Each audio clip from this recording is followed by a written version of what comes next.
Hello, everyone. It's Rick, and welcome to Astral Club. This is going to be a good one. Interviews with mystics Edgar Cayce and Neville Goddard. Before we get into it, just want to mention a few things. Patreon. If you'd like to support Astral Club on Patreon, as many of your fellow Astral Club members have done, you can certainly do so. And when you join, you get a chat function, talk to everybody, direct mail to me, and advanced podcasts on Sunday. Link is in the description if you're interested. Next up, astral projection lessons. If you'd like a lesson to learn how to astral project, I work with folks now all over the world. All you have to do is just go down to the description and there's an email there. Just ask for more information. And lastly, I just want to talk about, we have 2 episodes every week in case you've missed any. One comes on at Wednesday at 2 p.m. and the other Saturday, 9 a.m. And that's Eastern Time, U.S. So think about it. Okay, let's get started. I've had numerous requests for quite some time for Neville Goddard, and I don't know if I've had any requests for Edgar Cayce, but if I'm doing Neville Goddard, I feel I should do Edgar Cayce too. After all, I really liked Cayce. When I was a kid, I would get my hands on any of his books and just read about him. And it had a pretty big impact on my spiritual life. So I was happy to be able to get both interviews, actually.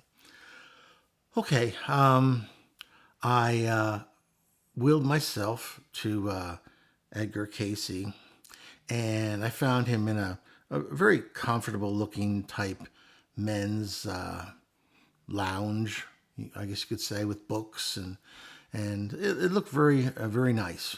Everything looked very hardwood, classy kind of stuff. He was wearing a suit, nice suit, and so I introduced myself and I said, "Mr. Cayce, thank you for speaking with me. I read many of your books when I was a child." He replied, "I don't usually agree to interviews, but your guide can be very persuasive." He said you were mostly serious, but wouldn't waste my time. I'm fortunate he's on my side. You've been called the sleeping prophet, the man who gave readings while in a trance. What was that experience like for you? He smiled. He said it was like slipping into a vast ocean and becoming part of it. Interesting. When I gave a reading, my conscious mind stepped aside. I did not remember the words afterwards. That's interesting.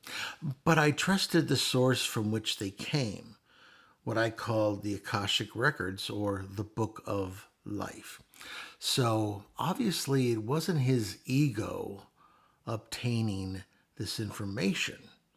That was stepping aside, and he was making a connection and allowing this knowledge to flow through him such that he didn't even recall what he had said. That's a very intense way of accessing that type of information. Anyway, these readings range from health remedies to Atlantis to reincarnation.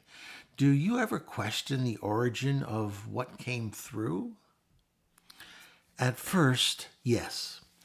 I was a devout Christian, raised in a time and place where such ideas were foreign. Some might say forbidden. And believe me, there's some that would say it's forbidden today. But the readings kept pointing to a greater truth, that the soul is eternal, and that we live many lives for the sake of growth, and that God is love, infinite, and patient. I could not deny what came with such healing and clarity. The Akashic records, you describe them as a kind of a cosmic library. What exactly do you believe them to be?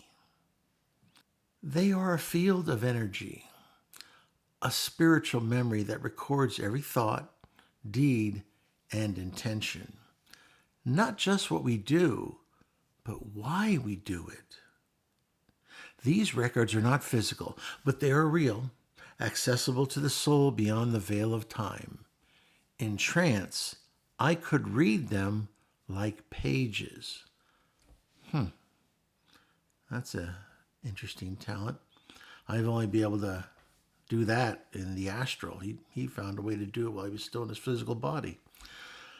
Okay, you gave over 14,000 readings. Many of them were medical. How did you diagnose people that you'd never met? When given the person's name and location, I could attune my consciousness to their vibration.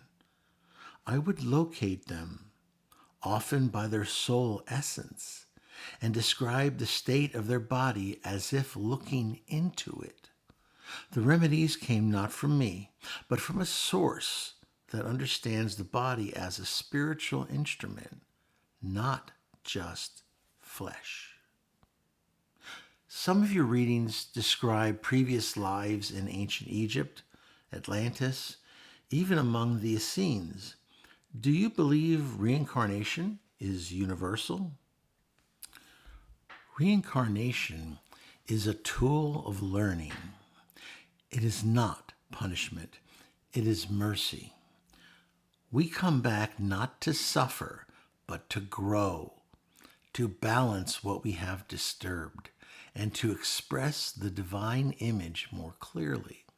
Each life is a classroom, and in each, we are given opportunities to choose love over fear. What about Atlantis? I've projected there several times myself. You mentioned that many souls today are reincarnations of those who lived there. Yes, Atlantis was real. A great civilization advanced spiritually and scientifically, but it fell due to imbalance, greed, the misuse of energy, and pride. Many of those souls are returning now, facing once again the test of how to wield knowledge with wisdom. The world today echoes Atlantis, and we are at a similar turning point.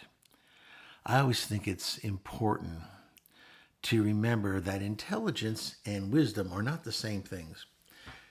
Intelligence is, for instance, knowing that cigarette smoking is harmful because you read the Surgeon General's report.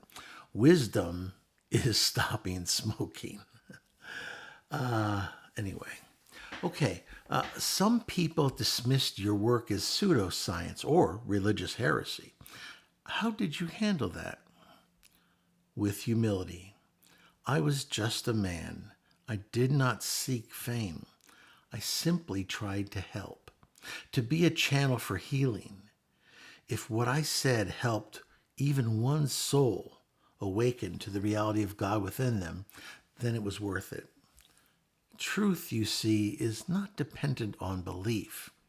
It simply is. You lived at a time when ideas like the soul's journey, holistic medicine, and the unity of all life were not widely accepted. Do you see progress now? Yes, the world is awakening, slowly but surely. More people are seeking truth from within. Science and spirit are beginning to shake hands. We are learning that healing is not just physical, but mental and spiritual.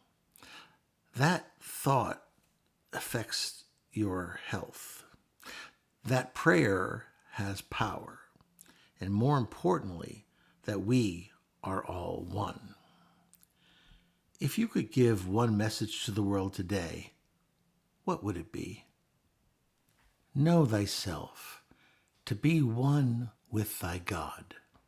Look within. There you will find not only your pain, but your cure.